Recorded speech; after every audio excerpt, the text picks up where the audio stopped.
Bannu the great के साथ money Miraj 2 साल से शोषण कर रहा था। ये शोषण का जिम्मेदार बन्नू द ग्रेट खुद हैं। सब कुछ साफ है बन्नू द ग्रेट का। मनी मिराज मजा लिया, छोड़ दिया, शादी का बहाना देकर सब कुछ कर रहा था। कुछ बोलती थी तो बोला जाता था कि तुम मेरी बीवी हो। मना करने पे बोलता था बीवी हो। तुम्हारे साथ जबरदस्ती नहीं करूंगा तो किसके साथ करूंगा। इससे पहले किसी भी इंटरव्यू में इन्होंने इस बात का जिक्र तक नहीं किया था। अगर कोई इनके बारे में, मनी मिराज के बारे में कुछ बोलता था तो ये चिढ़ जाती थी। जब आपको ये नहीं पता चला कि मनी मिराज एक लड़की को और फंसा रखा है, उसको 2 बच्चे भी हैं।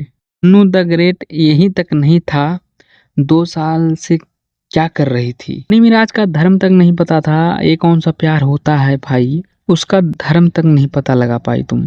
काहे का प्यार, घंटा का प्यार। वो तुम्हारा सब कुछ पता लगा लिया था और तुम उसका धर्म तक नहीं पता लगा पाई। बता, अगर पहले ही मनी मिराज का चरित्र और कैरेक्टर जान ली होती तो आज लाइव में आकर रोना और बताने फोटो वीडियोज मजाक नहीं उड़ाते लोग। क्योंकि मनी मिराज इनको अपने जाल में फंसा रखा था, एक मोहरा बन के रह गई थी। क्योंकि इतना प्यार में पागल थी, इशारों पर नाचती, जो बोलता वो करती, नहीं करती तो बीवी हो तुम, ऐसा बोला जाता।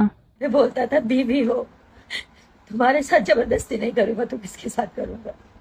अब मनी मिराज सोच लिया था कि मैं अब फंस जाऊंगा, इसीलिए आधी रात को भागना पड़ा चोर की तरह, और ये पीछे पीछे भागी थी पकड़ने के लिए।